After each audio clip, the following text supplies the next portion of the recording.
ആനന്ദൻ ഒരു സൈക്കോ ആണ്. ഞാൻ സുഗമ പരീക്ഷയ്ക്കൊക്കെ 100 മാർക്ക് കോമഡിയാ. അല്ല, ധ്യാനൊക്കെ ആയിട്ട് വരാൻ നേരത്ത് ഭയങ്കര തക്കടിച്ച് അങ്ങോട്ടും ഇങ്ങോട്ടും നിൽക്കാനൊക്കെ നേരത്തെ പറഞ്ഞ പോലെ ഒരു ഫാമിലി സ്റ്റാർ എന്ന നിലയിൽ ഇപ്പൊ മലയാളത്തിൽ നിൽക്കുകയാണ്. ഇപ്പൊ പൃഥ്വിരാജിനെ പോലെ ഒരു ആക്ടറിന്റെ കൂടെ അഭിനയിച്ചത് കരിയറിൽ ഒരു അച്ചീവ്മെന്റ് ആയിട്ട് വരുന്നുണ്ടോ? ഞങ്ങളൊരു 1.5 വർഷമായിട്ട് വർക്ക് ചെയ്യുന്ന എല്ലാവരും ഈ കാണുന്ന ക്രൂ, കാസ്റ്റ്, ഈ പറഞ്ഞ പോലെ പ്രൊഡ്യൂസേഴ്സ്, അതിൻ്റെ എല്ലാ ഗ്രൂപ്പ് മെമ്പേഴ്സും എല്ലാ ഡിപ്പാർട്ട്മെന്റും 1.5 വർഷമായിട്ട് ഈ സിനിമയ്ക്ക് വേണ്ടി കഷ്ടപ്പെടുന്നുണ്ടായിരുന്നു. അപ്പോൾ ഇത് ശരിക്കും ഒരു വലിയ സിനിമയായി മാറുന്ന ഈ കാസ്റ്റിന്റെ ഒരു ഇത്രയും ആൾക്കാർ വരുന്നു, ഇത്രയും അഭിനേതാക്കൾ വരുന്നതുകൊണ്ടാണ് ഇത്രയും വലിയൊരു സിനിമയായിട്ട് മാറുന്നത്. പക്ഷെ അത് പ്രവർത്തിച്ച ടെക്നീഷ്യൻസിനെ നമ്മൾ ഒരിക്കലും മെൻഷൻ ചെയ്തു, എല്ലാം പുതിയ ആൾക്കാരാണ്. അപ്പോൾ നമ്മളിപ്പോൾ മറ്റു പടം വെച്ച് കമ്പയർ ചെയ്യുമ്പോൾ ഇപ്പോൾ ക്യാമറാമാൻ ഫസ്റ്റ് പടമാണ് നീരജ് രവി, നമ്മുടെ ആർട്ട് ഡയറക്ടർ കമ്പാരിറ്റീവ്ലി പുതിയ ആളാണ് സുനിൽ കുമാരൻ എന്ന് പറഞ്ഞ ആൾ, മ്യൂസിക് അങ്കിത് മേനോൻ, പുള്ളി ഓൾമോസ്റ്റ് 1-2 പടങ്ങളായിട്ടുള്ളൂ.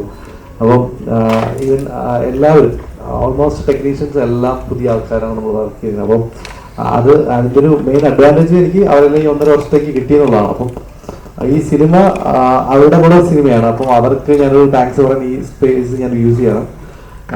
കൂടെ എല്ലാവരും ഈ സിനിമ കാണണം എന്ന് ഞാൻ അഭ്യർത്ഥിക്കുന്നു. Thank you.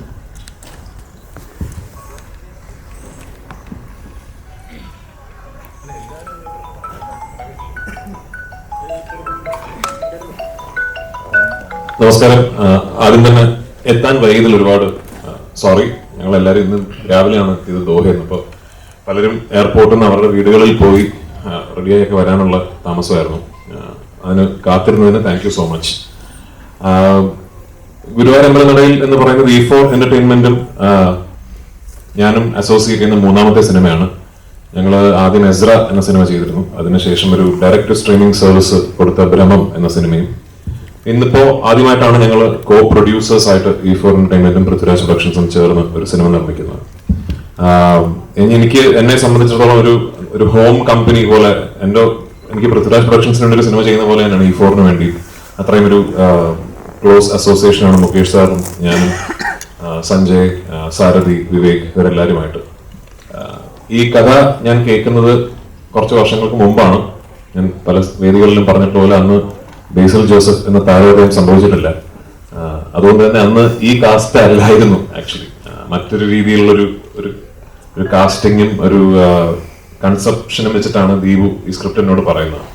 പിന്നീട് ഞാനും ആടുജീവിതം അതിന്റെ തിരക്കുകളൊക്കെ ആയിട്ട് പോയി. കുറച്ച് വർഷങ്ങൾക്ക് ശേഷം വിപിൻ ഈ കഥ വിപിന് ചെയ്താൽ കൊള്ളാമെന്ന് പറയുകയും അങ്ങനെയാണ് ഈ പ്രോജക്റ്റ് വീണ്ടും ഓൺ ആവുന്നത്. അതിൽ വിപിൻ വരുത്തിയ ഒരുപാട് മാറ്റങ്ങളുണ്ട് ഈ സ്ക്രിപ്റ്റിലും ഒക്കെ തന്നെ. അതിൽ ഏറ്റവും വലിയ മാറ്റം ഈ ഒറിജിനലി പറഞ്ഞ കാസ്റ്റിംഗിൽ നിന്നും ഈ 2 കഥാപാത്രങ്ങൾ ബേസിലും ഞാനും ചെയ്യുക എന്നുള്ളതാണ്. സ്വാഭാവികമായിട്ടും ഈ 2 കേന്ദ്ര കഥാപാത്രങ്ങൾ മാറുമ്പോൾ ചുറ്റും നിൽക്കുന്ന എല്ലാ ആക്ടേഴ്സിന്റെയും കാസ്റ്റിംഗ് മാറേണ്ട ഒരു ആവശ്യം വരും. അങ്ങനെയാണ് ഈ സിനിമയിൽ ഇപ്പൊ നിങ്ങൾ ഈ കാണുന്ന ഇത്ര മാത്രമല്ല കേട്ടോ, ഒരു 10-40ഓളം ആർട്ടിസ്റ്റുകളുള്ള സിനിമയാണ്.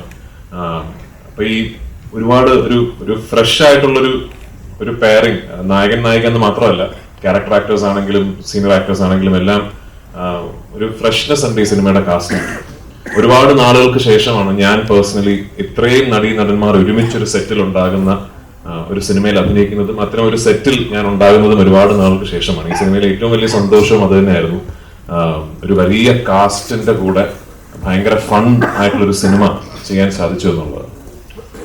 ഇനിഷ്യലി ഞങ്ങൾ ഈ സിനിമ പ്ലാൻ ചെയ്തിരുന്നതിനേക്കാൾ ഒരുപാട് വലിയ സിനിമയാണ് ഇപ്പോൾ. അതിന്റെ സ്കെയിൽ എന്ന് പറയുന്നത് ഈ സിനിമയിൽ വിപിൻ പറഞ്ഞതുപോലെ ഈ നടന്മാരുടെ എണ്ണം കൂടുകയും നമ്മൾ ആദ്യം കൺസീവ് ചെയ്തതിനേക്കാൾ കുറെ കൂടെ വലിയ രീതിയിൽ ഈ സിനിമ എടുക്കാൻ സാധിച്ചു എന്നുള്ളതുകൊണ്ടാണ്. പക്ഷെ ആസ് പ്രൊഡ്യൂസേഴ്സ് മുകേഷ് സാറിനും എനിക്കും ഈ അവസരത്തിൽ വിപിന്റെ ടീമിനോട്, അതായത് വിപിൻ പറഞ്ഞ പോലെ കുറെ പുതിയ ആൾക്കാരാണ് ഈ ടീമിൽ കൂടുതലും ഉള്ളത്, ആ ടീമിനോടുമാണ് നന്ദി പറയേണ്ടത്. കാരണം ഒട്ടും സ്ട്രെസ്ഫുൾ അല്ലാത്ത, വളരെ എൻജോയ് ചെയ്ത് ഒരു ടെൻഷൻസും ഇല്ലാതെ തീർന്ന ഒരു ഷൂട്ടിംഗ് പ്രോസസ്സാണ്. നിർഭാഗ്യവശാൽ ഈ സിനിമയുടെ ചിത്രീകരണത്തിനിടയിൽ എനിക്കൊരു പരിക്ക് സംഭവിക്കുകയും ഒരു നീ സർജറി ചെയ്യേണ്ടി വരികയും അങ്ങനെ ഒരു 4 മാസത്തോളം എനിക്കൊരു ബ്രേക്ക് എടുക്കേണ്ടി വന്നതിന്റെ ഭാഗമായിട്ടാണ് ഈ സിനിമ ഇത്രയും നീണ്ടുപോയത്. അല്ലെങ്കിൽ ഇതൊരു 1 വർഷക്കാലം ഒന്നും നീണ്ടു നിൽക്കേണ്ട ഒരു പ്രോസസ് ആയിരുന്നില്ല. എന്നിരുന്നാലും ഇന്നിപ്പോൾ ഭംഗിയായിട്ട് ഈ സിനിമ ചെയ്തു തീർക്കാൻ സാധിച്ചു. ഈ 16-ാം തീയതി ലോകമെമ്പാടുമുള്ള തിയേറ്ററുകളിൽ ഒരു വലിയ റിലീസായി ഈ സിനിമാ പ്രേമികൾക്ക് മുമ്പിൽ എത്തുകയാണ്. നിങ്ങളുടെ എല്ലാവരുടെയും അനുഗ്രഹവും പ്രാർത്ഥനയും ഈ സിനിമയ്ക്ക് ഉണ്ടാവണം. Thank you so much.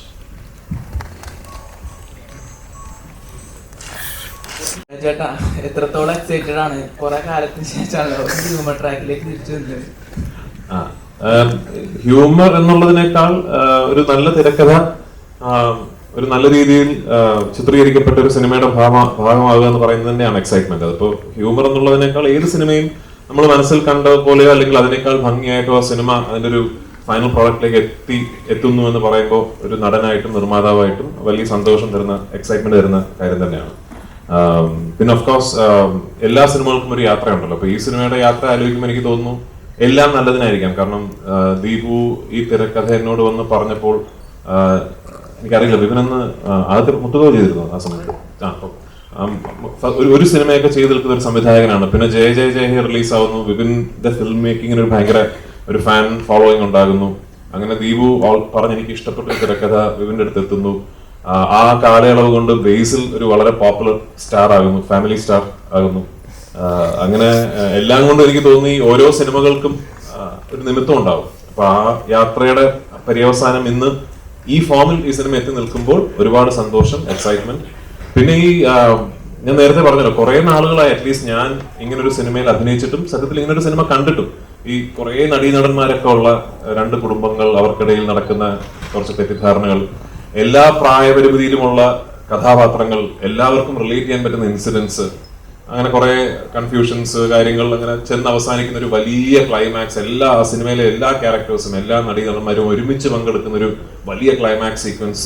അപ്പൊ അത്തരം ഒരു സിനിമ ഞാൻ മിസ് ചെയ്യുന്നുണ്ട് മലയാളത്തിൽ. അപ്പൊ അത് പ്രേക്ഷകർ മിസ് ചെയ്യുന്നുണ്ടാവുമെന്ന ശുഭപ്രതീക്ഷയിലാണ് ഞങ്ങളുടെയൊക്കെ എക്സൈറ്റ്മെന്റ്. അപ്പൊ 16-ാം തീയതി പ്രേക്ഷകർ വിധി എഴുതട്ടെ.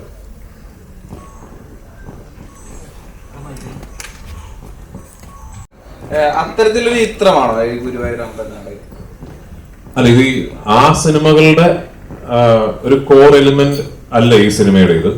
പക്ഷെ ഈ സിനിമയിലും രണ്ട് ഫ്ലോഡ് ആയിട്ടുള്ള ആൾക്കാരാണ് ഇതിലെ രണ്ട് പ്രധാന പ്രൊട്ടാഗണിസ്റ്റുകൾ. ഇപ്പോ അയ്യപ്പനും കോശിയും എന്ന് പറഞ്ഞാൽ നമ്മൾ ഒറ്റ നോട്ടത്തിൽ കോശി കുര്യൻ വില്ലനും അയ്യപ്പൻ നായർ നായകനും എന്ന് തോന്നിയാലും സത്യത്തിൽ നമ്മൾ ഒന്ന് അനാലിറ്റിക്കലായിട്ട് ചിന്തിച്ചാൽ രണ്ടുപേരും കുഴപ്പം പിടിച്ച ആൾക്കാരാണ്. രണ്ടുപേരും ഫ്ലോഡ് ആയിട്ടുള്ള ഹ്യൂമൻസ് ആണ്. അപ്പൊ അവർക്കിടയിൽ സംഭവിക്കുന്ന കുഴപ്പങ്ങളാണല്ലോ. ആ സിമിലാരിറ്റി ഉണ്ട് ഇതില് വിനു എന്ന ബേസിലെ കഥാപാത്രവും ആനന്ദൻ എന്ന ഞാൻ ചെയ്യുന്ന കഥാപാത്രവും അടിസ്ഥാനപരമായിട്ട് ഫ്ലോഡ് ആയിട്ടുള്ള ആൾക്കാരാണ്. അവർക്ക് ഒരുപാട് കുഴപ്പമുള്ള കക്ഷികളാണ്.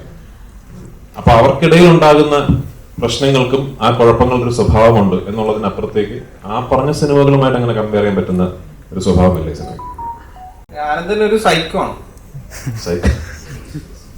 അത് ആനന്ദനെ ആര് കാണുന്നു എന്നനുസരിച്ചിരിക്കും. മോൻ കണ്ടാൽ ചിലപ്പോൾ സൈക്കോ ആയിട്ട് തോന്നിയേക്കാം. ഈ ബേസിൽ ഇപ്പം എന്താണ് റീസെന്റ് ഇപ്പൊ ഒരു ഡയറക്ടർ എന്ന നിലയിൽ ഒരുപാട് അച്ചീവ്മെന്റ്സ് കാര്യങ്ങളൊക്കെ അതിന് ശേഷം ഈ നേരത്തെ പറഞ്ഞ പോലെ ഒരു ഫാമിലി സ്റ്റാർ എന്ന നിലയിൽ ഇപ്പൊ മലയാളത്തിൽ നിൽക്കുകയാണ്. പൃഥ്വിരാജിനെ പോലെ ഒരു ആക്ടറിന്റെ കൂടെ അഭിനയിച്ചത് കരിയറിൽ ഒരു അച്ചീവ്മെന്റ് ആയിട്ട് വരുന്നുണ്ടോ?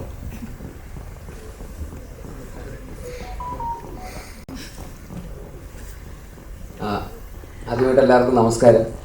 കുറച്ച് ലേറ്റ് ആയിട്ട് വന്നു, സോറി.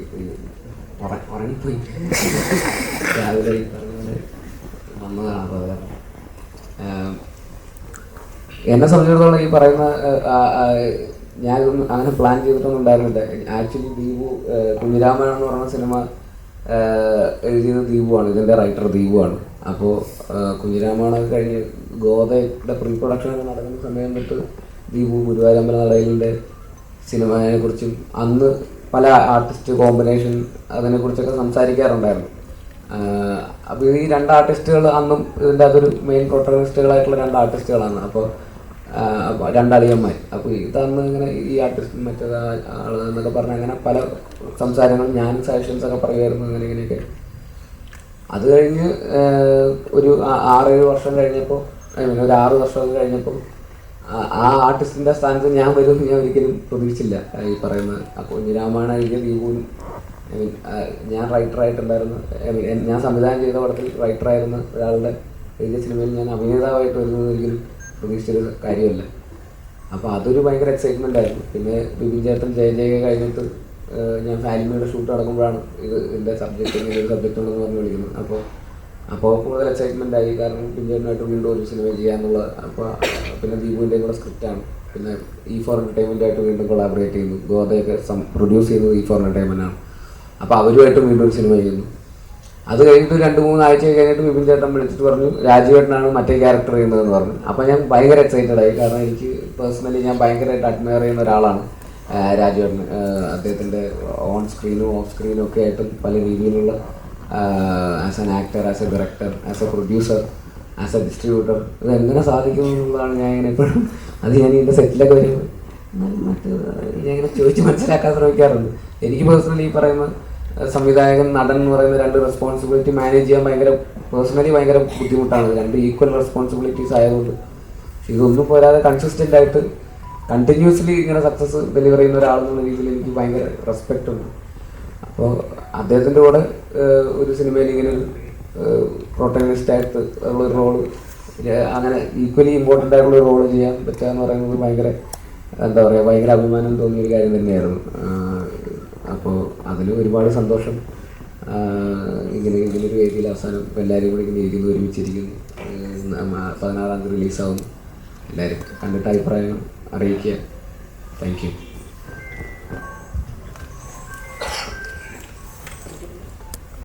രണ്ട് ക്യാരക്ടർ കൊണ്ട് ഒരാൾക്ക് ചെയ്യാൻ പറ്റില്ലല്ലോ. അല്ല, ബേസിൽ ആദ്യത്തെ ക്യാരക്ടർ ചെയ്യാൻ വെച്ചാണ് ബേസിൽ കൊടുത്തത്. ഈ അന്ന് എന്നോട് ഇപ്പൊ ഞാൻ ആദ്യമായിട്ട് ദീപു ഈ കഥ എന്നോട് പറഞ്ഞപ്പോൾ ബേസിലെ കഥാപാത്രം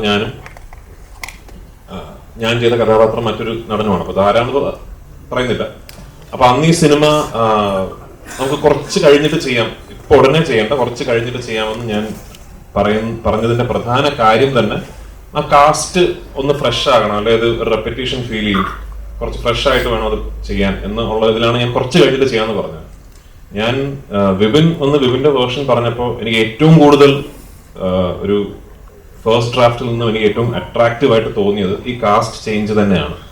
കാരണം അങ്ങനെ ഞാൻ ആ കഥയെക്കുറിച്ച് ചിന്തിച്ചിരുന്നില്ല. ഞാൻ ആനന്ദനായിട്ടും മറ്റൊരാൾ വിനുവായിട്ടും, പ്രത്യേകിച്ച് ബേസിൽ വിനുവായിട്ടും ഞാൻ ചിന്തിച്ചിരുന്നില്ല. ആ ഐഡിയ വിപിന്റെയാണ്. അപ്പൊ ആക്ച്വലി എനിക്ക് തോന്നുന്നത് ഈ സിനിമയുടെ ഏറ്റവും നല്ല വേർഷനാണ് ആനന്ദൻ ഞാൻ ചെയ്യുന്നതും വിനു ബേസിൽ ചെയ്യുന്നത്. അതുകൊണ്ട് തന്നെ ബേസിൽ അത് വളരെ മനോഹരമായിട്ട് ചെയ്തിട്ടുണ്ട് എന്നുള്ളത് കൊണ്ടും അത് കണ്ടപ്പോൾ ഞാനത് ചെയ്യണമായിരുന്നു എനിക്ക് തോന്നിയിട്ടേ ഇല്ല. ഞാൻ ആനന്ദൻ എന്ന കഥാപാത്രത്തിന് ഞാനൊരു ആപ്റ്റ് കാസ്റ്റ് ആണ് എന്ന് എനിക്ക് തന്നെ ഇപ്പൊ സിനിമ കാണുമ്പോൾ തോന്നുകയാണ്. അപ്പൊ അത് വിപിന്റെ കഴിവ്. വിപിൻ ചേട്ടാ നമസ്കാരം. ചേട്ടാ ജയ ജയ ഹേ ഇറങ്ങിയ സമയത്ത് അത് വൻ ഹിറ്റ് ആയിരുന്നു. ഫാമിലി ഓഡിയൻസിനായാലും ശരി, യൂത്തിനായാലും ശരി, ഒരുപാട് ചിരിക്കാനായിട്ടായാലും എന്റർടൈൻ ചെയ്യപ്പെടുന്ന നല്ലൊരു ചിത്രമായിരുന്നു. ബേസിലൊക്കെ ഒരുപാട് ചിരിച്ച സീനുകൾ ഉണ്ടായിരുന്നു. അപ്പോൾ ഈ ഗുരുവായൂരമ്പല നടയിൽ വരുമ്പോൾ അത് പക്ക ഒരു എന്റർടൈൻ കോമഡി ചിത്രമാണ് ട്രെയിലറിലൂടെ നമുക്ക് മനസ്സിലാവുന്നത്.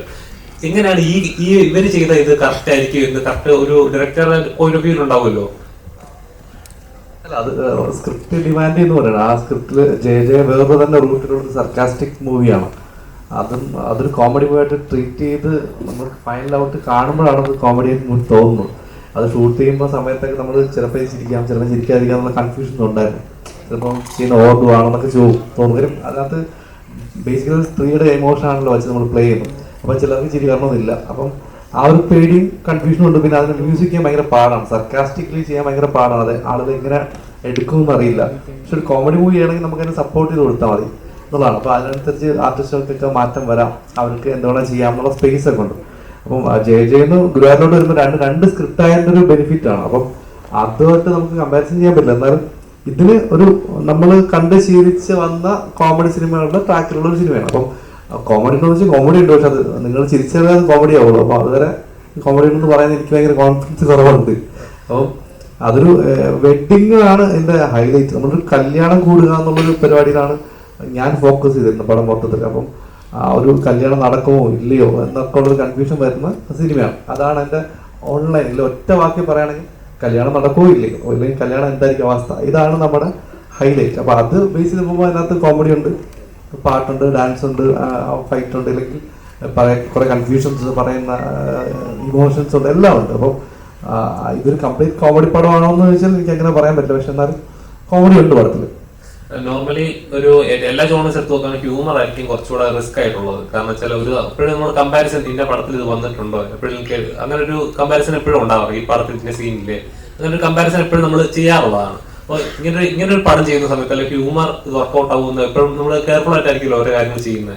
അങ്ങനെ ഒരു പേടിയുണ്ടോ? അല്ല, എല്ലാം ചെയ്യാനും പേടിയുണ്ടാവും.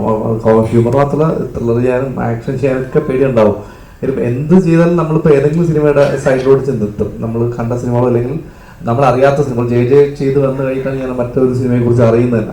അപ്പം നമുക്കത് അറിയാൻ പറ്റില്ല ഇത് എവിടേക്ക് എങ്ങോട്ടൊക്കെ പോകുന്നു. അതും അതിൻ്റെ ഒരു ഫൈനൽ റിസൾട്ട് എന്തായാലും പേടിയോടെ തന്നെ ആയിരിക്കും നമ്മൾ കാണുന്നത്. അപ്പം അത് കോമഡി ആയാലും ഏതായാലും ഒരേപോലെ തന്നെയാണ്. ഗുരുവായൂർ അമ്പലം സെറ്റ് ഇട്ടത് എങ്ങനെയുണ്ടായിരുന്നു? അത് അവിടെ ഷൂട്ടിംഗ് പെർമിഷൻ ഇല്ലാത്തതുകൊണ്ട് അത് റീപ്ലേസ് ചെയ്യായിരുന്നു.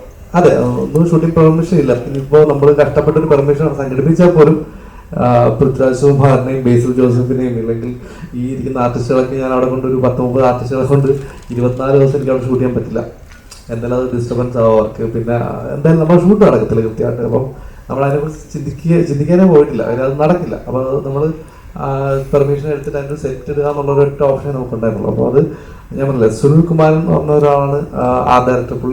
പുള്ളിയുടെ തുടക്ക സിനിമകളിലൊന്നാണ്. അപ്പം അദ്ദേഹം വളരെ നന്നായിട്ട് അത് കൈകാര്യം ചെയ്തു. നന്നായിട്ട് നമുക്ക് എക്സാക്ട് വികാരപരം ഫീൽ ചെയ്യുന്ന രീതിയിലുള്ള സെറ്റ് റീക്രിയേറ്റ് ചെയ്തു. അത് സെറ്റ് എന്ന് പറയാൻ പറ്റില്ല, റീക്രിയേറ്റ് ചെയ്യുക ചെയ്ത പുള്ളി. സെയിം സൈസിൽ ആ സെയിം സ്ട്രെങ്തനിങ് ഉണ്ടായിരുന്നു. നമുക്ക് ലൈറ്റ് കയറ്റണം, ഇത്രയും പേർക്ക് ഇതിനകത്ത് നിൽക്കണം. അപ്പം ഏതാണ്ട് സെറ്റ് എന്ന് പറയാൻ പറ്റില്ല, അത് ഒറിജിനലോടെ ബിൽഡ് ചെയ്തെടുത്തു പുള്ളി. അപ്പം അത് പൊളിക്കാൻ തന്നെ 2 മാസം എടുത്തു ബേസിക്കലി. അപ്പം തന്നെ നമുക്ക് മനസ്സിലാവില്ല അത് എത്രത്തോളം സ്ട്രോങ് ആയിരുന്നു. അപ്പം അത് നമുക്കൊരു ചലഞ്ചായിരുന്നു. നമ്മൾ ആദ്യം തുടങ്ങുമ്പോൾ ഇത് എങ്ങനെയാവും എന്താവും സെറ്റിട്ട് കഴിഞ്ഞപ്പോഴാണ് നമുക്ക് എല്ലാവർക്കും ആ ഒരു ഉന്മേഷമോ അല്ലെങ്കിൽ ഇത് സിനിമ വലുതായെന്ന് ഫീൽ ചെയ്യുന്നത് ആ ദിവസങ്ങളിലാണ്. അപ്പം അതിന്റെ ക്രെഡിറ്റ് മൊത്തം അതിന്റെ ആർട്ട് ഡയറക്ടറുകളാണ്. ആ ടൈമിലുള്ള ഒരു ഇതെങ്ങനെയായിരുന്നു? ഈ ക്രൗഡൊക്കെ മെയിൻറ്റെയിൻ ചെയ്യണമല്ലോ. ഇവരും നമ്മളെപ്പോ പോയാലും ഭയങ്കരമായിട്ട് ക്രൗഡ് ഉള്ളൊരു സംഗതിയാണ്. അതിന്റെ ഉള്ളിലാണ് ഈ ക്ലൈമാക്സ് പോർഷൻസ് ഈ പറഞ്ഞ 24 ദിവസം. അപ്പൊ അതിന്റെ കോസ്റ്റ് എത്രയെന്നൊക്കെ പറയാൻ കഴിയും? കോസ്റ്റ് പ്രൊഡ്യൂസർ വേണ്ടി ക്രൗഡ് നമുക്കൊരു 10,000-1500 പേര് പുറത്ത് എല്ലാ ദിവസവും ഉണ്ടായിരുന്നു. ഒരു 10-24 ദിവസം ഷൂട്ട് ഉണ്ടായിരുന്നു. അപ്പോൾ ആ 24 ദിവസം ഈ ക്രൗഡ് മാനേജ് ചെയ്യാൻ തന്നെ ഒരു ഡയറക്ഷൻ ടീം ഉണ്ടായിരുന്നു. അവർക്കുള്ള ആക്ടിവിറ്റീസ് കൊടുക്കാൻ ഡയറക്ഷൻ ടീം ഉണ്ടായിരുന്നു. പിന്നെ അവരെ ടേക്ക് കെയർ ചെയ്ത രീതി എനിക്ക് ഏറ്റവും ഇഷ്ടപ്പെട്ടത് P4-ഉം പൃഥ്വിരാജ് പ്രൊഡക്ഷൻസും ഞാൻ അതിൽ ഭയങ്കരമായിട്ട് അഭിമാനിക്കുന്നുണ്ട്. അവർ ജൂനിയേഴ്സിനെ ട്രീറ്റ് ചെയ്ത രീതി, അവർക്ക് ഉണ്ടായിരുന്ന ഫുഡ് എല്ലാ ദിവസവും ഞങ്ങളെക്കാളുള്ള ഫുഡ് അവർക്കാണ് കിട്ടിക്കൊണ്ടത്. അവർക്ക് സെപ്പറേറ്റ് കേറ്ററിംഗ് സർവീസിൽ നിന്നുള്ള നോൺ വെജ് ഉൾപ്പെടെയുള്ള നല്ല ഫുഡും എല്ലാവർക്കും കൊടുത്തായിരുന്നു. പ്ലസ് അവർക്കുള്ള ടോയ്ലറ്റ് സർവീസുകൾ, അവർക്ക് വേണ്ടി സെപ്പറേറ്റ് ടോയ്ലറ്റ്സ് ഉണ്ടാക്കി. ഈ ടോയ്ലറ്റ്സ് ഉണ്ടാക്കി കൗണ്ട് ചെയ്യാൻ പറ്റില്ല, അത്രയും ടോയ്ലറ്റ്സ് ഉണ്ടാക്കി. പിന്നെ അവർക്ക് വിശ്രമിക്കാൻ സ്പേസ്, ഫാനൊക്കെ വെച്ചിട്ട് അങ്ങനെ എല്ലാം സെറ്റ് ചെയ്ത് അവരെ നന്നായിട്ട് കെയർ ചെയ്തു എന്ന് എനിക്ക് തോന്നുന്നുണ്ട്. അപ്പം അത് എല്ലാ സിനിമയിലും സാധ്യമല്ല. പക്ഷെ അതിനു വേണ്ടി തന്നെ ഒരു ഡിപ്പാർട്ട്മെന്റ് ഈ ജൂനിയേഴ്സിനെ ഹാൻഡിൽ ചെയ്യാനും അവരെ കെയർ ചെയ്യാനും അവർക്ക് കൊണ്ട് കാര്യങ്ങൾ എത്തിക്കാനും ഒക്കെ ആയിട്ട് E4-ന്റെ സൈഡിൽ നിന്നും പൃഥ്വിരാജ് പ്രൊഡക്ഷൻ്റെ സൈഡിൽ നിന്ന് ഒരു ടീം തന്നെ ഉണ്ടായിരുന്നു. ഒരു ജൂനിയേഴ്സിനെ കോർഡിനേറ്റ് ചെയ്യാൻ. അതൊരു വലിയ ഭയങ്കര ഒരു പ്ലാനായിട്ട് തോന്നി. അതൊരു സിസ്റ്റമാറ്റിക് ചെയ്യുന്നതിൻ്റെ അതിൻ്റെ ഒരു എവിഡൻസ് ആയിട്ട് എനിക്ക് തോന്നുന്നു. അത് എല്ലാ സിനിമയിലും ഇത്രയും ക്രൗഡ് ഉണ്ടെങ്കിൽ അത് ഡെഫിനറ്റ്ലി അടുത്ത സിനിമകളിലും എല്ലാവർക്കും അപ്ലൈ ആവുന്ന ഒരു പരിപാടിയായിട്ട് മാറി. അതൊരു എക്സാമ്പിളായിട്ട് എനിക്ക് തോന്നി. അപ്പം അത് ഭയങ്കര നല്ലൊരു സംഭവമായിട്ട് എനിക്ക് തോന്നി. അപ്പം ആ ക്രൗഡിനെ ഹാൻഡിൽ ചെയ്യാൻ എനിക്ക് കുറച്ചുകൂടി ഈസി ആയിരുന്നു. കാര്യം അവർ വരുന്നത് തന്നെ ഇങ്ങനെ ട്രീറ്റ് ചെയ്തിട്ടാണ് വരുന്നത് ആൾക്കാർ നമ്മുടെ ടീമിൻ്റെ. അപ്പം അതിൻ്റെ ഒരു ഗുണം ഉണ്ടായിരിക്കും. അപ്പം ഈ പറഞ്ഞ ക്രൗഡും അതിനകത്ത് സഹകരിച്ചിട്ടുണ്ടെന്ന് തന്നെയാണ് എൻ്റെ വിശ്വാസം.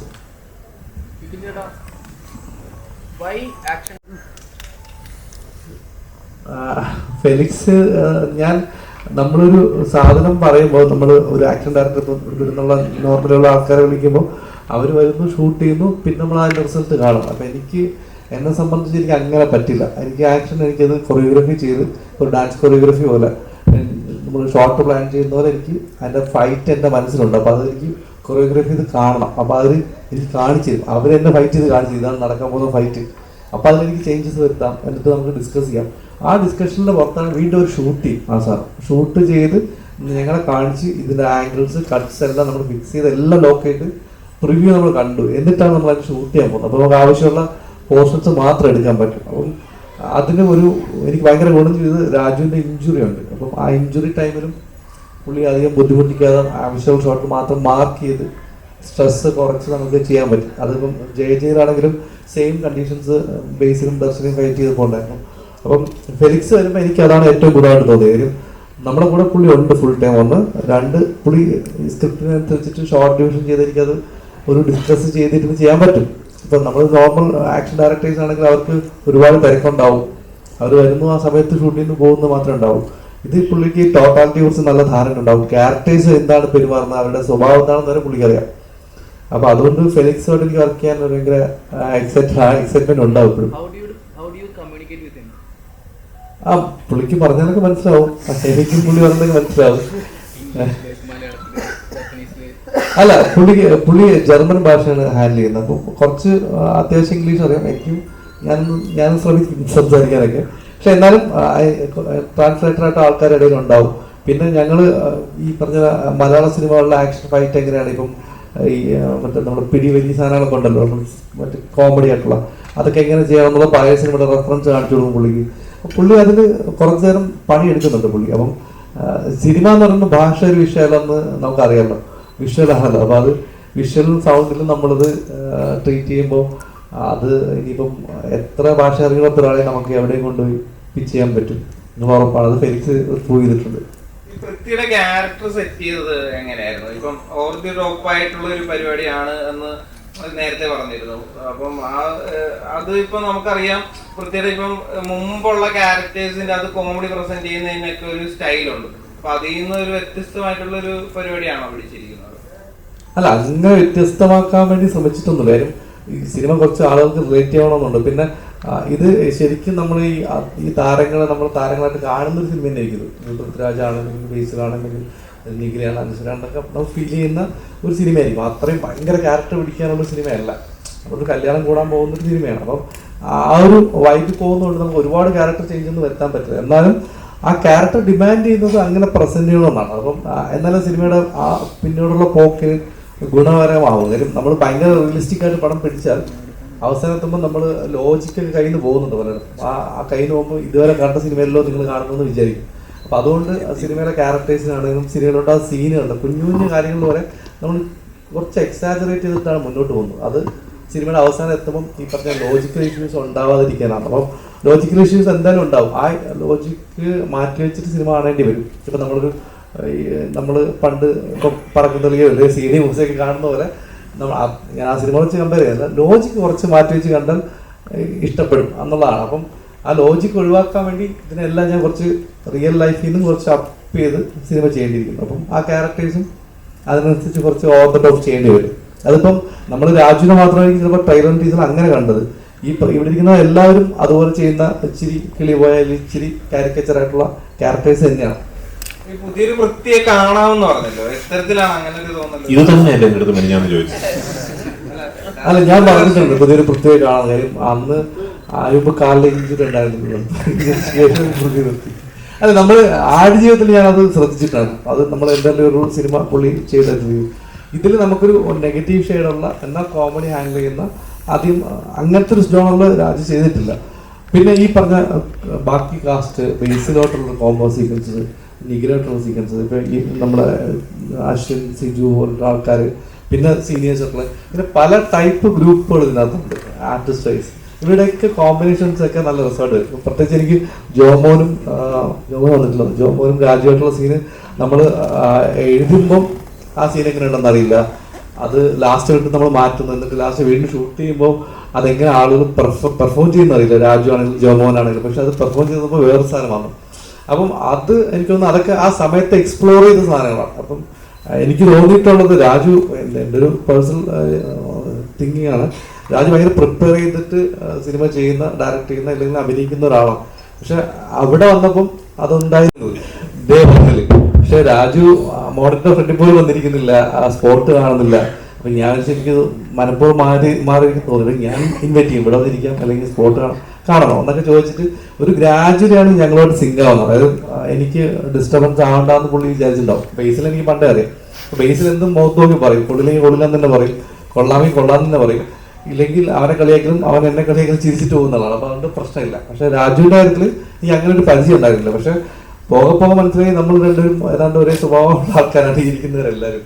അപ്പൊ അതുകൊണ്ട് അങ്ങനെ ഒരു പ്രശ്നം വന്നിട്ടില്ല. അവർ നമ്മളെ വർക്കിൽ ഇടപെടുകയോ, പിന്നെ ഡയറക്ടേഴ്സിന് അങ്ങനെ ഒരു ഗുണമുണ്ടല്ലോ, ഡയറക്ടർക്ക് ആക്ടർ ആകുമ്പോൾ അവർക്കറിയാം ഓരോരാൾ വർക്കിൽ കയറി ഇടപെടാൻ പാടില്ല. അവർ ഒരു വലിയ കാര്യം ചെയ്തുകൊണ്ടിരിക്കുമ്പോൾ അതിനിടയിൽ ചെറിയൊരു മാറ്റങ്ങളൊന്നും വരുത്താൻ ശ്രമിക്കില്ല എന്നത് എനിക്കറിയാം. അതങ്ങനെ മെയിൻറ്റെയിൻ ചെയ്യുന്നുണ്ട്. അപ്പം ഒരിക്കലും ഡയറക്ടേഴ്സ് ഒരിക്കലും വേറൊരു ഡയറക്ടർ ഡിസ്റ്റർബ് ചെയ്യുന്ന കാര്യം എനിക്ക് ഉറപ്പാണ്. അപ്പോൾ അത് രണ്ടുപേരും ആ ഒരു അകലം നമ്മളിന്ന് എപ്പോഴും സൂക്ഷിക്കുന്നുണ്ടാവും. പക്ഷെ എന്നാൽ ഞാൻ കാണിച്ചു കൊടുക്കുമ്പോൾ ഒരു വർക്കായെങ്കിൽ വർക്കായി തന്നെ പറയും, ഇല്ലെങ്കിൽ ഇല്ലെന്ന് തന്നെ പറയും. അതുണ്ട്. പക്ഷെ എന്നാലും നമ്മുടെ ഒരു ജോലിയിൽ കയറി അവർ ഇടപെടുന്ന സ്ഥിതി എനിക്ക് ഏറ്റവും കംഫർട്ടായിട്ട് വർക്ക് ചെയ്യാൻ പറ്റുന്ന 2 ആക്ടേഴ്സായിട്ട് മാറി. അത് അവർ ഡയറക്ടേഴ്സ് ആയതുകൊണ്ടാണ് അതങ്ങനെ ഒരു റെസ്പോൺസിബിലിറ്റി എടുത്ത് മാറി നിൽക്കുക, അല്ലെങ്കിൽ നമുക്ക് ആ ഫ്രീഡം തരുന്നതെന്ന് എനിക്ക് തോന്നിയിട്ടുണ്ട്.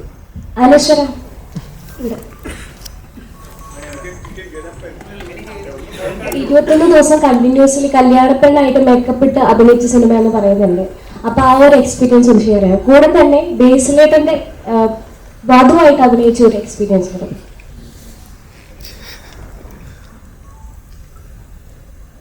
ഹലോ, ഹായ്, എല്ലാവർക്കും നമസ്കാരം. 21 ദിവസം നമ്മൾ ഈ ഗുരുവായൂർ സെറ്റ് ഇട്ടിട്ടാണ് നമ്മളത് ഷൂട്ട് ചെയ്തത്. അപ്പം ഫസ്റ്റ് ഡേ റെഡിയായി എല്ലാം സെറ്റായി. ഞാൻ ഭയങ്കര എക്സൈറ്റഡ് ആയിരുന്നു. കല്യാണപ്പെണ്ണ്, നല്ല കോസ്റ്റ്യൂം, നല്ല ജ്വല്ലറി, മുല്ലപ്പൂ, ഭയങ്കര എക്സൈറ്റഡ് ആയിരുന്നു. പിന്നെ 2ാമത്തെ ദിവസം 3ാമത്തെ ദിവസം മുതലേക്ക് മനസ്സിലായി പാളി. കാരണം പറ്റില്ല, പുറത്തിറങ്ങിയ ചൂട്, അകത്ത് അങ്ങനെ ഒരുപാട് ഈ പടത്തിൽ ആദ്യം തൊട്ട് അവസാനം വരെ ഒരുപാട് സീനിയർ ആയിട്ടുള്ള അല്ലെങ്കിൽ അല്ലാതെയും ഒരുപാട് ആർട്ടിസ്റ്റുകളുണ്ട്. അപ്പം എല്ലാവരും കൂടി ഒരുമിച്ച് വരുന്നതാണ് ഈ ക്ലൈമാക്സ് മൊത്തത്തിൽ, എല്ലാ ആർട്ടിസ്റ്റും. അപ്പോൾ ക്ലൈമാക്സ് ആകുമ്പോൾ ഇവരെല്ലാവരെയും വെച്ച് ചെയ്യണം. അപ്പം നമുക്ക് അവിടെ വന്നിട്ട് നമ്മൾ കുറേ സമയം നമ്മൾ വെറുതെ ഇരിക്കേണ്ടി വരും ചിലപ്പോൾ. അപ്പം മിക്ക സമയങ്ങളിൽ നമ്മൾ കാരവാനിൽ തന്നെ ആയിരിക്കും, അല്ലെങ്കിൽ ചില സമയത്ത് നമുക്ക് അവിടെ ഇരിക്കാൻ പറ്റില്ല, ബോറടിക്കും, പുറത്തേക്ക് ഇറങ്ങും. അപ്പം അങ്ങനെയാണ് ഷൂട്ട് പോയിക്കൊണ്ടിരുന്നത്. ചിലപ്പം നമുക്ക് ഉറങ്ങാൻ പറ്റില്ല, കാരണം എനിക്ക് ഇത്രയും സെറ്റ് വെച്ചുകൊണ്ട് ഉറങ്ങാൻ പറ്റില്ല, റെസ്റ്റ് എടുക്കാൻ പറ്റില്ല. ബട്ട് സ്റ്റിൽ പുറത്തേക്ക് ഇറങ്ങി ആ ഷൂട്ടൊക്കെ കാണുന്ന സമയത്ത് ഭയങ്കര രസമാണ്. കാരണം ആ ചെയ്യുന്ന രീതി, അതായത് എല്ലാം ഷൂട്ട് ചെയ്തേക്കുന്ന ഓർഡറിലായിരുന്നില്ല, ബട്ട് സ്റ്റിൽ ആ കണ്ടിന്യൂറ്റി ആദ്യം മുതൽ അവസാനം വരെ അത് പിടിച്ച് ചെയ്തു. അപ്പോൾ അതൊക്കെ എനിക്കൊരു ന്യൂ എക്സ്പീരിയൻസ് ആണ്. ഇത്രയും വലിയൊരു സെറ്റിൽ ഇത്രയും സീനിയർ ആയിട്ടുള്ള ആൾക്കാരോട് ചെയ്യാന്നുള്ളത് എനിക്ക് ഭയങ്കര ന്യൂ എക്സ്പീരിയൻസ് ആയിരുന്നു. സോ അത് ഞാൻ ഒരുപാട് എൻജോയ് ചെയ്തു. പിന്നെ ബേസിലേട്ടൻ്റെ വധു എന്ന് പറയുന്ന, വധു എന്ന് മാത്രമല്ല പേരായിട്ടാണെങ്കിലും എനിക്ക് ഭയങ്കര കംഫർട്ടായിരുന്നു ആളുടെ കൂടെ വർക്ക് ചെയ്യാൻ. ഇപ്പം നമ്മൾ എൻ്റെ സീൻ എടുത്ത് എൻ്റെ ക്ലോസ് ആണെങ്കിൽ കൂടി ആളെനിക്ക് അപ്പുറത്തിരുന്ന ആളുടെ ഡയലോഗ് എനിക്ക് ക്യാമറയുടെ ഇപ്പുറത്ത് എനിക്ക് ഡയലോഗ് പറഞ്ഞു തരും. സോ അത്രയും കംഫർട്ടബിൾ ആയിരുന്നു, അത്രയും സെറ്റായിരുന്നു എനിക്ക് ആളുടെ കൂടെ വർക്ക് ചെയ്യാൻ. അതേപോലെ ഇപ്പം എല്ലാവരുടെയും കൂടി മൊത്തത്തിൽ ഇപ്പം ഇവിടെ ഇരിക്കുന്ന എല്ലാ ആർട്ടിസ്റ്റിനും കൂടി എനിക്ക് ഒരുപാട് കാര്യങ്ങൾ പഠിക്കാനും നല്ല എക്സ്പീരിയൻസ് ആയിരുന്നു. അതേപോലെ എൻജോയ് ചെയ്തൊരു സിനിമയാണ് ഗുരുവായൂർ അമ്പലനടയിൽ. രാജേട്ടാ, മല്ലികാമ്മ പറഞ്ഞു കേട്ടിട്ടുണ്ട് ഇന്റർവ്യൂസിലൊക്കെ, അമ്മയ്ക്ക് ഏറ്റവും ഇഷ്ടം രാജേട്ടൻ്റെ കോമഡി ആയിട്ടുള്ള ക്യാരക്ടേഴ്സ് ആണെന്ന് പറഞ്ഞു കേട്ടിട്ടുണ്ട്. അപ്പം ഈ സിനിമ മല്ലികാമ്മേനെ എത്രത്തോളം സന്തോഷിപ്പിക്കും? അമ്മയ്ക്ക് ഭയങ്കര ഇഷ്ടപ്പെടാൻ സാധ്യതയുണ്ട് ഈ പടം. അല്ല, അമ്മയ്ക്ക് നല്ല ഇതൊരു അറ്റ്ലീസ്റ്റ് ഞാൻ പ്രതീക്ഷിക്കുന്നതാണ് കേട്ടോ. നാളെ റിലീസായിട്ട് അങ്ങനെ അല്ലല്ലോ നിങ്ങൾ പറഞ്ഞു, അങ്ങനല്ല. എനിക്ക് തോന്നുന്നത് ഈ സിനിമയുടെ ഏറ്റവും വലിയ ഒരു ക്വാളിറ്റി ആയിട്ട് ഞാൻ കാണുന്നത് ഈ ഹാപ്പി വ്യൂയിങ് ആണ് സിനിമ. നമ്മൾ കാണുമ്പോഴും കണ്ടു തീരുമ്പോഴും ഒക്കെ ഒരു സന്തോഷം തരുന്ന സിനിമയാണ്. ഈ ഡോപ്പമീൻ ഷോട്ട് എന്ന് പറയുന്ന പോലെ നമുക്ക് ഒരു സിനിമ കണ്ടു കഴിയുമ്പോൾ നമുക്കൊരു ഹാപ്പി ആയി അല്ലേ. അപ്പൊ അത് അങ്ങനത്തെ സിനിമകളാണ് പലപ്പോഴും ആൾക്കാർ വീണ്ടും കാണാൻ ഇഷ്ടപ്പെടുകയും ചെയ്യുന്നത്. Because you want to go back to how the film made you feel. അപ്പൊ അത് അമ്മയ്ക്ക് മാത്രമല്ല, എനിക്ക് തോന്നുന്നു എല്ലാവർക്കും ഇഷ്ടപ്പെടാൻ സാധ്യതയുള്ള സിനിമയാണെന്നാണ് എൻ്റെ ഒരു ശുഭപ്രതീക്ഷ. അമ്മയ്ക്ക് പ്രത്യേകിച്ചും, കാരണം ഈ പറഞ്ഞാൽ അമ്മയ്ക്ക് ഞാൻ ഈ ലൈറ്റർ റോൾസ് ഒക്കെ ചെയ്യുന്നത് കാണാൻ ആണ് അമ്മയ്ക്ക് ഭയങ്കര ഇഷ്ടം. അമ്മയ്ക്ക് അമരക് ബ്രാൻഡനി ഒക്കെ ഭയങ്കര ഇഷ്ടമാണ്. അപ്പോൾ അമ്മ 16-ാം തീയതി അല്ലെങ്കിൽ റിലീസായ ഉടനെ ആദ്യ ദിവസങ്ങളിൽ തന്നെ സിനിമ കാണുമെന്ന് പ്രതീക്ഷിക്കുന്നു. എൻ്റെ അമ്മയോട് ചോദിക്കാം. ചേട്ടാ, പൃഥ്വിരാജ് പ്രൊഡക്ഷൻ്റെ ഒരു സെലിബ്രേറ്റ് മൂവി ആയിരിക്കും ഇത്? സെലിബ്രേഷൻ മൂവി ആയിരിക്കും? ഞങ്ങളുടെ എല്ലാ പടങ്ങളും സെലിബ്രേറ്റ് ചെയ്യണേ എന്നുള്ളതാണ് ഞങ്ങളുടെ ആഗ്രഹം. ഇത് അതെ, ഞാൻ ആ കാര്യത്തിൽ ഭയങ്കര അഭിമാനിക്കുന്നു. ഈ സിനിമ പൃഥ്വിരാജ് പ്രൊഡക്ഷൻസിന്റെ ബാനറിലാണ്, ഞങ്ങൾ കോ പ്രൊഡ്യൂസേഴ്സ് ആണ് ഈ സിനിമയുടെ എന്നുള്ള കാര്യത്തിൽ ഞാൻ തീർച്ചയായിട്ടും അഭിമാനിക്കുന്നു. പൃഥ്വിരാജ് പ്രൊഡക്ഷൻസ് ഈ ജോണറിൽ ഉള്ളൊരു സിനിമ ആദ്യമായിട്ടാണ് ചെയ്യുന്നത്. പിന്നെ ഓഫ് കോഴ്സ് ഇതിൽ ഞങ്ങൾക്ക് E4 എന്റർടൈൻമെന്റ് ഉണ്ട്, കൂടെ ഉണ്ട്. ആൻഡ് ഈ സിനിമ ചെയ്ത എക്സ്പീരിയൻസും അപ്പൊ ഈ സിനിമ റിലീസ് ആവുന്നതിന് മുമ്പ് പറയുമ്പോഴാണല്ലോ ഒരു ഭംഗി. ഉറപ്പായിട്ടും ഞങ്ങൾ ഇനി ഒരുമിച്ച് സിനിമകൾ ചെയ്യുകയും ചെയ്യും. അപ്പോൾ അങ്ങനെ വരട്ടെ, ഒരു അഭിമാനിക്കാൻ പറ്റുന്ന ഒരു സിനിമ ആകട്ടെ റിലീസിന് ശേഷവും.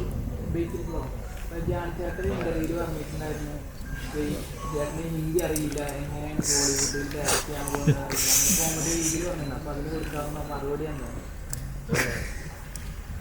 ഹിന്ദി അറിയോ?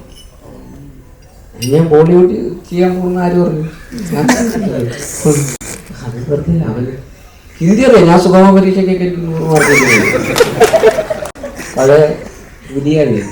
ഇപ്പൊ കുറച്ചുകൂടെ ഹിന്ദി സിനിമ കാണുന്ന ഒരാളാണ്.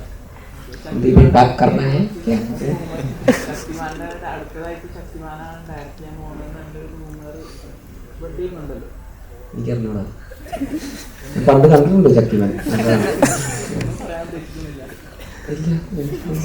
ബേസിലേട്ടാ പൃഥ്വിരാജ് കുറച്ച് പറഞ്ഞാൽ ഈ ഫാമിലി സ്റ്റാർ എന്നുള്ളൊരു പട്ടം ഇത് ഇത്ര ഒരു എന്താ വെയിറ്റ് ആയിട്ട് തോന്നുന്നുണ്ടോ?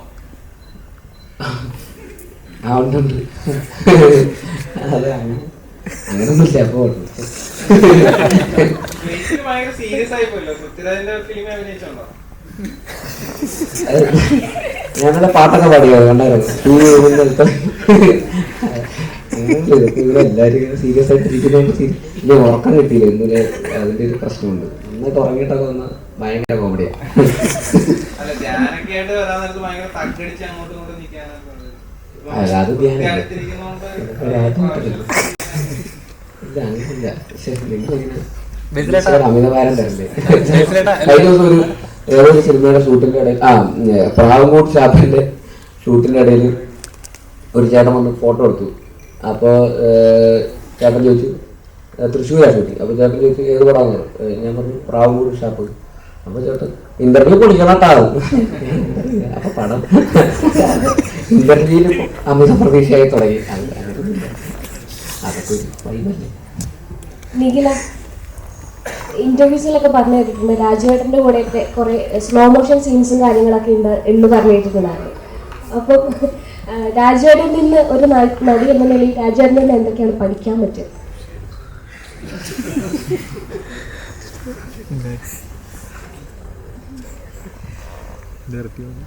പ്രത്യേകിച്ചൊന്നും പഠിച്ചിട്ടൊന്നുമില്ല. ഇല്ല, അങ്ങനെ പഠിക്കാന്നുള്ളതല്ല. നമ്മൾ ചില ആർട്ടിസ്റ്റുകളുടെ കൂടെ വർക്ക് ചെയ്യാനുള്ളത് ഭയങ്കര ഒരു ആഗ്രഹമായിരിക്കും. നമ്മുടെ സിനിമയിൽ വന്നിട്ട് എൻ്റെ ഫസ്റ്റ് ടൈം അസോസിയേഷനാണ്. അപ്പം എനിക്ക് അതൊരു വലിയ സന്തോഷമുള്ളൊരു കാര്യമായിരുന്നു. പഠിക്കാനുള്ളൊരു സ്പേസൊന്നും ഇതിനായിട്ടും തന്നിട്ടില്ല. ഒരുപാട് സീനുകളും ഡയലോഗുകളും ഒക്കെ ഉള്ളതുകൊണ്ട് അത് പഠിക്കേണ്ടത് കൊണ്ട് മറ്റേതെനിക്ക് പറ്റിയിട്ടില്ല. ഇല്ല, അങ്ങനെ ഒരാളുടെ അടുത്തുനിന്ന് പഠിക്കാന്ന് പറയുന്നത് അഭിനയിക്കുന്ന സമയത്ത് എന്നുള്ളതല്ലല്ലോ. നമ്മൾ ഗ്രാജുവലി ഇപ്പം എല്ലാ ദിവസങ്ങളും നമ്മൾ പ്രൊമോഷൻ്റെ ഭാഗമായിട്ടൊക്കെ കാണുമ്പോഴാണ് നമ്മൾ കൂടുതൽ പരിചയപ്പെടുന്നതും സംസാരിക്കുന്നതും ഒക്കെ. ഈ പൃഥ്വിരാജിന് ബേസിക്കലി ഒരുമിച്ച് അഭിനയിക്കാൻ നേരത്ത് ഒരുപാട് നേരം കൂടെ കിട്ടില്ല ബേസിൽ. അപ്പൊ ഒരു കഥ പറയാനൊക്കെ ട്രൈ ചെയ്തു. അല്ലെങ്കിൽ മാനസം, പൃഥ്വിരാജിന്റെ മാനസങ്ങളൊക്കെ പഠിച്ചു. മാനറിസം ഇല്ല, അങ്ങനെ കഥ ഇല്ല. പക്ഷെ എനിക്കിങ്ങനെ ഒരുപാട് ചോദ്യങ്ങളൊക്കെ ചോദിക്കാനുണ്ടായിരുന്നു. എനിക്ക് ആദ്യമൊക്കെ എനിക്ക് നമുക്ക് ഒരു പേടി ഉണ്ടാവുമല്ലോ. ഇപ്പോൾ അല്ലേ, ഞാനും അങ്ങനെ അധികം മുമ്പ് ഞാൻ സംസാരിച്ചിട്ടൊന്നുമില്ല. എല്ലാവരെയും പോലെയൊക്കെ തന്നെയാണ്. ഈ വിമാനത്തിന്റെ സംഗതി എല്ലായിടത്തും പറയുന്നുണ്ടല്ലോ, സെൽഫി എടുക്കാൻ പോയതാണ്. ഞാൻ ഒരു ഫോട്ടോ എടുക്കാൻ വേണ്ടി പോയതാ. അപ്പൊ അന്ന് ഒരു പ്രാവശ്യം, ഈ സിനിമയ്ക്ക് മുമ്പ് ഒറ്റ പ്രാവശ്യം ഞാൻ രാജുവേട്ടനെ കണ്ടിട്ടുള്ളത് വിമാനം എന്ന് പറയുന്ന സിനിമയുടെ സെറ്റിൽ ഞാൻ അതുവഴി പോയപ്പോൾ ഒരു ഫോട്ടോ എടുത്തിട്ടുണ്ട്. അല്ലാതെ നമ്മൾ സിനിമയിലൊക്കെ പറയേണ്ട കാര്യം. അപ്പൊ അങ്ങനെ അപ്പൊ ഞാൻ ഭയങ്കര ഫാനാണ്. അപ്പൊ അത് കാരണം ഇതിന്റെ സെറ്റിൽ വന്നപ്പോ ഞാനും സിനിമയിലൊക്കെ കണ്ടിട്ടുള്ള അല്ലെങ്കിൽ ഇന്റർവ്യൂസിലൊക്കെ കാണുന്ന അല്ലെങ്കിൽ റീലിലൊക്കെ കാണുന്ന രാജുവേട്ടനാണ് എൻ്റെ മുമ്പിൽ. അപ്പൊ എനിക്ക് കുറച്ച് പേടിയുണ്ട്. മോണിറ്ററിന്റെ പുറകിൽ ഇങ്ങനെ ഇരിക്കുന്നത് നമ്മളൊക്കെ കൂടെ ഇങ്ങനെ ഗ്യാങ്ങാണല്ലോ, അങ്ങനെയൊക്കെയാണ്. അപ്പം ആദ്യം അങ്ങനെയായിരുന്നു. പിന്നെ പിന്നെ പിന്നെ പിന്നെ നമ്മുടെ ഒരേ വൈബാന്ന് മനസ്സിലായി. പിന്നെ ഭയങ്കര കോമഡിയായിരുന്നു. തമാശയൊക്കെ പറയും. അങ്ങനെ ടിപ്സ് ഒക്കെ ചോദിച്ചു. ടിപ്സോ അല്ല ഞാനിങ്ങനെ ചോദിക്കും. അല്ല ഞാൻ നേരത്തെ പറഞ്ഞില്ലേ ഇന്ന് രാവിലെയും കൂടെ ചോദിച്ചത് ഇപ്പൊ ചോദിക്കല് തന്നെ ഫുൾ ടൈം. അപ്പോ അല്ല എനിക്കിതൊക്കെ എങ്ങനെയാണ് ഇതെല്ലാം കൂടെ മാനേജ് ചെയ്ത് കൊണ്ടുപോകുന്നത്, എങ്ങനെയാണ് ഇതിൻ്റെ ഒരു സിനിമ മാത്രം ആലോചിച്ചുകൊണ്ട് ജീവിക്കുന്ന ഒരാളാണല്ലോ, ഫുൾ ടൈം സിനിമ. ഒരുപാട് ഇന്റർവ്യൂസിലൊക്കെ സംസാരിക്കുന്നതും അദ്ദേഹത്തിൻ്റെ ഒരു വിഷൻ, ഒരു മലയാള സിനിമയെ റെപ്രസെന്റ് ചെയ്യുന്നു, ഒരു ബ്രാൻഡ് അംബാസഡർ എന്നൊക്കെ ചെയ്ത് പുറത്തേക്ക് അതിനൊക്കെ. അപ്പം ഇതൊക്കെ അങ്ങനത്തെ ആസ്പിറേഷൻസ് ഉള്ള ഒരാൾ. അപ്പം ഇതൊക്കെ എനിക്കും ഭയങ്കര, ഞാനും അങ്ങനെ കുറച്ച് അംബീഷ്യസ് ഒക്കെ ഉള്ള ഒരാളാണ്. അപ്പം എനിക്കും ഈ പറയുന്ന ഭയങ്കര റിലേറ്റബിൾ ആണ് അങ്ങനത്തെ കുറേ കാര്യങ്ങളൊക്കെ. അപ്പം എനിക്കും ആഗ്രഹമുണ്ട് ഇതൊക്കെ എങ്ങനെയാണ് ഇതൊക്കെ കൂടെ മാനേജ് ചെയ്ത് എങ്ങനെയാണ് കൊണ്ടുപോകുന്നത്, കണ്ടിന്യൂസ്ലി ഇങ്ങനെ കൺസിസ്റ്റൻ്റ് ആയിട്ട് ഇതെല്ലാം മാനേജ് ചെയ്ത്. പിന്നെ അവിടെ എങ്ങനെയാണ്, അവിടുത്തെ വർക്കിംഗ് എങ്ങനെയാണ്, ഇവിടെ എങ്ങനെയാണ്, ഇവിടുത്തെ സ്റ്റൈൽ എങ്ങനെയാണ്, ഇങ്ങനെയൊക്കെ ആയിട്ട്. പിന്നെ പഴയ കഥകൾ, ഒരുപാട് സിനിമകളിലെ കഥകളും തമാശകളൊക്കെ അങ്ങനെയൊക്കെ. ചെറിയ പ്രായത്തിൽ സിനിമയിൽ അഭിനയിക്കാൻ തുടങ്ങിയ ഒരാളെന്നുള്ള രീതിയിൽ ഇത്രയും വർഷത്തെ എക്സ്പീരിയൻസ് ഉണ്ടല്ലോ. അപ്പോൾ ഫിലിമിൽ ഷൂട്ട് ചെയ്യുന്നു, ഡിജിറ്റലിലേക്ക് വന്നപ്പോൾ അത് ഷൂട്ട് ചെയ്യുന്നു, പല പല ആർട്ടിസ്റ്റുകളുടെ കൂടെയും പല ഡയറക്ടേഴ്സിൻ്റെ കൂടെയൊക്കെ ഒരുപാട് സിനിമകൾ വർക്ക് ചെയ്തിട്ടുണ്ട്. തെലുങ്കിൽ ചെയ്യുന്നു, ഹിന്ദിയിൽ ചെയ്യുന്നു, അങ്ങനെ പല ഭാഷകളിൽ ചെയ്യുന്നു. അപ്പം എല്ലാത്തിനെ കുറിച്ച് നമുക്ക് കുറേ കാര്യങ്ങൾ, കഥകളൊക്കെ ചോദിക്കാനുണ്ട്. അവരൊക്കെ എങ്ങനെയാണ് ഇവരെങ്ങനെയാണ് പ്രശാന്ത് ഇങ്ങനെയൊക്കെ നമുക്ക്. അപ്പോൾ അങ്ങനെ ഒരുപാട് ചോദിക്കാനുണ്ടായിട്ടില്ല. അപ്പം അങ്ങനെ ഞങ്ങൾ ഇടയ്ക്കിടയ്ക്ക് ഇങ്ങനെ ഞാൻ ടിപ്സ് ചോദിക്കാറുണ്ട്. ബേസിൽ ഒരുപാട് വർക്ക് ചെയ്ത് ടയർഡൊക്കെ ഇല്ലെങ്കിൽ ഒരുപാട് കാര്യങ്ങളൊക്കെ ഏറ്റെടുത്ത് ചെയ്യാൻ നേരത്ത് വിനീത് ശ്രീനിവാസൻ ഇടയ്ക്ക് വിളിച്ചിട്ട് ചോദിക്കും, എടാ നീ ഓക്കെ അല്ലേ എന്നിങ്ങനെ ചോദിക്കുമെന്ന് പറഞ്ഞിട്ടുണ്ട്. അതൊക്കെ നമ്മുടെ വൃത്തിക്ക് പറ്റിയത് സംഗതിയാ, ഈ എല്ലാം കൂടെ ആ പരിപാടിയാണോ ഈ പറഞ്ഞത്? പറഞ്ഞു വിനീതേട്ടൻ പറഞ്ഞു. അതായത് വിനീതേട്ടൻ ഈ പറയുന്ന പോലെ ഞാൻ എന്താ കുറേ എല്ലാം കൂടെ ആയിട്ട് ഞാൻ ഭ്രാന്തായിട്ടിരിക്കുമ്പോൾ ഒരു വിനീതേട്ടൻ എൻ്റെ അടുത്ത് വിളിച്ചിട്ട് ഒരു ദിവസം, എടാ നീ ഓക്കെ ആണോ, എല്ലാവരും എന്തെങ്കിലും ഡേറ്റ് മറ്റേത് അതെപ്പോൾ ഇപ്പോൾ ഇങ്ങനെ ഇങ്ങനെയൊക്കെയാണല്ലോ ചോദിക്കുക. അപ്പോൾ ഒരാൾ പെട്ടെന്ന് ഓക്കെ അല്ലേ എന്ന് ചോദിച്ചപ്പോൾ എനിക്ക് അങ്ങനെയൊക്കെ ആൾക്കാർ അത് ഭയങ്കര ഇതായിരുന്നു. അപ്പോൾ അതിനെക്കുറിച്ച് വിനീതേട്ടൻ ഒരു ഇന്റർവ്യൂവിൽ പറഞ്ഞു. അപ്പോൾ അതിൽ വിനീതേട്ടൻ സംസാരിച്ച് എല്ലാവർക്കും പൃഥ്വിരാജ് ആവാൻ പറ്റൂല്ലോ, അതുകൊണ്ട് ഞാൻ അവൻ്റെ അടുത്ത് ഓക്കെ ആണെന്ന് ഞാൻ ചോദിച്ചു എന്ന് അങ്ങനെ പറഞ്ഞായിരുന്നു. അപ്പോൾ അതൊക്കെ തന്നെയാണ് എനിക്കും അറിയുന്നത്, എങ്ങനെയാണ് അങ്ങനെ ആവുന്നത്.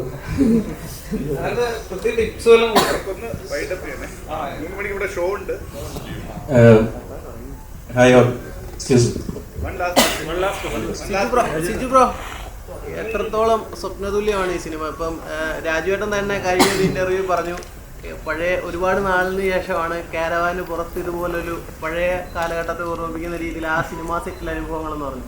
ഒന്നാമത്തെ ചോദ്യം, എത്രത്തോളം സ്വപ്നതുല്യമാണ് ഈ സിനിമ? രണ്ട്, ആ ലൊക്കേഷൻ അനുഭവങ്ങൾ. അപ്പോൾ കഴിഞ്ഞ ഇന്റർവ്യൂവിലാണ് രാജുവേട്ടൻ അത് പറഞ്ഞത്, ഒരുപാട് നാളിന് ശേഷമുള്ള ഒരു സിനിമ സെറ്റ് കാണാൻ കഴിഞ്ഞു എന്നുള്ളത്. അപ്പോൾ എത്രത്തോളം രസകരമായിരുന്നു? ഇതെൻ്റെ രണ്ടാമത്തെ സിനിമയാണ്, രോമാഞ്ചത്തിന് ശേഷമാണ്. രണ്ടാമത്തെ സിനിമയിൽ എനിക്ക് ഇവരുടെയൊക്കെ അടുത്തിരിക്കാൻ പറ്റുന്നതും സ്വപ്നമൂലം കണ്ടിട്ടുള്ളതല്ല. എത്രയോ പേരൊക്കെ എത്രയോ പടങ്ങൾക്ക് ശേഷമായിരിക്കും അവർക്കൊക്കെ ഇതുണ്ട്. പക്ഷേ അത് രാജേട്ടനും ബീസേനും ഇവരൊക്കെ നമ്മളെ പരിഗണിക്കുന്ന ഒന്നാണല്ലോ, ഇവിടെ വന്നിരിക്കാനും പറ്റുന്നതും നിങ്ങൾക്ക് ഇപ്പോൾ എന്നോട് ചോദ്യം ചെയ്യാൻ പറ്റുന്നതല്ല. പിന്നെ ലൊക്കേഷനുള്ള എക്സ്പീരിയൻസ് എന്ന് വെച്ച് കഴിഞ്ഞാൽ വിപിൻ ചേട്ടൻ ഭയങ്കര സപ്പോർട്ടീവാണ്. നമുക്ക് പേടിയുണ്ട്, കാരണം ഇവരൊക്കെ ഭയങ്കര സീനിയർ ആർട്ടിസ്റ്റുകളാണ്.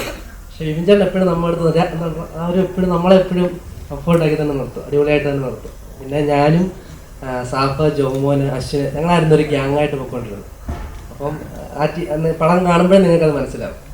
അപ്പം അടിപൊളിയാണ്, സ്വപ്നതുല്യം അതിനപ്പുറമൊക്കെയാണ് ഇത് പറയാൻ പറ്റും. Hi all, myself Vinod Janardhan. ഞാനൊരു പൃഥ്വിരാജ് സർ, ബ്ലെസ്സി സർ ഒരു അതിനു മുമ്പ് ആടുജീവിതം തിയേറ്ററിൽ കണ്ട് സ്പീച്ച്ലെസ് ആയിട്ടുള്ള ഒരാളാണ്. ഗ്രേറ്റ്. ബ്ലെസ്സി സർ ഒരു ഇന്റർവ്യൂല് മാതൃഭൂമിയുടെ ഒരു ലിറ്ററേച്ചർ ഫെസ്റ്റിവലിൽ പറഞ്ഞു, പൃഥ്വിരാജ് എന്ന് പറയുന്ന ആക്ടറുടെ കണ്ണുകളിൽ എപ്പോഴും ഒരു തിളക്കം ഉണ്ടാവും. ആടുജീവിതത്തിൽ കാസ്റ്റ് ചെയ്യുമ്പോൾ ആ തിളക്കം മാറ്റുക എന്നുള്ളതായിരുന്നു എൻ്റെ ഏറ്റവും വലിയ ചലഞ്ച്. ആടുജീവിതം കഴിഞ്ഞിട്ട് പിന്നീട് ക്യാരക്ടേഴ്സ് സെലക്ട് ചെയ്തപ്പോൾ ഈ ഇതിൽ നമ്മുടെ ഗുരുവായൂരെ പോലുള്ള ക്യാരക്ടേഴ്സ് വരുമ്പോൾ അതിൽ നിന്ന് മറ്റ് ക്യാരക്ടേഴ്സിലേക്ക് മാറാനൊരു ബുദ്ധിമുട്ടുണ്ടായോ, ഒരു ചലഞ്ചിങ് ആയിരുന്നു. ഇത് എനിക്ക് ആക്ടേഴ്സ് ജനറലി ഒരു സിനിമ കഴിയുമ്പോൾ, കുറച്ച് സിനിമകൾ ചെയ്ത് കഴിയുമ്പോൾ, ഒരു സിനിമ ചെയ്ത് കഴിഞ്ഞിട്ട് ആ ക്യാരക്ടറുമായിട്ട് അങ്ങ് ഡിസസോസിയേറ്റ് ചെയ്യാൻ പഠിക്കും. നമ്മൾ സബ് കോൺഷ്യസ്ലി നമ്മൾ പഠിക്കും. ഇപ്പോൾ ഗുരുവായൂരമ്പല നടയിൽ കഴിഞ്ഞിട്ട് ഞാൻ ഞാൻ സംവിധാനം ചെയ്യുന്ന സിനിമയിൽ ഞാനൊരു ചെറിയ വേഷം ചെയ്യുന്നുണ്ട്. അപ്പോൾ എനിക്ക് ആനന്ദൻ ആ സമയത്തുള്ള കാര്യങ്ങളൊക്കെ എൻ്റെ മനസ്സിൽ സബ് കോൺഷ്യസ്ലി ഒരു എഫേർട്ട് എടുക്കാതെ തന്നെ അത് പോകും.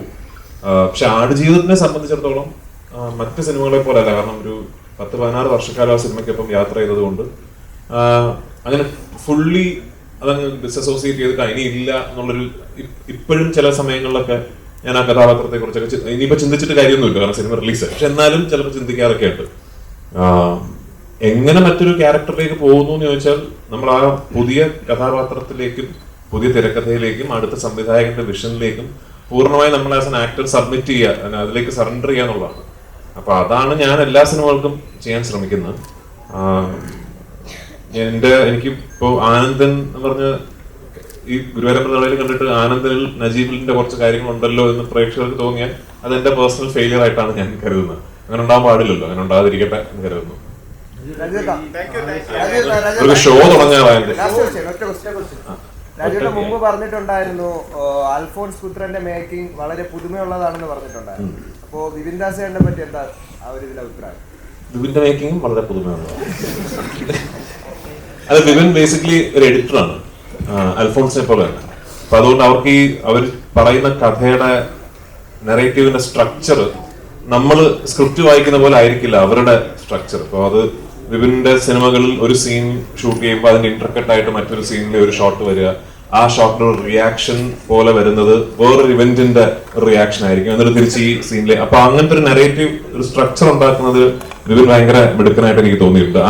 ആ രീതിയിൽ പറഞ്ഞതുകൊണ്ടാണ് ഗുരുവായൂരമ്പല നടയിൽ എന്ന സിനിമ ഇന്ന് എനിക്ക് ഇത്ര എന്റർടൈനിങ് ആയിട്ട് തോന്നുന്നത്. അപ്പൊ തീർച്ചയായിട്ടും അത് വിപിന്റെ ഒരു കഴിവ് തന്നെയാണ്. ഇതൊന്നും ഒരു ഗെറ്റ് ഔട്ട് പറഞ്ഞു. ഒരു ഫോട്ടോ വേണം.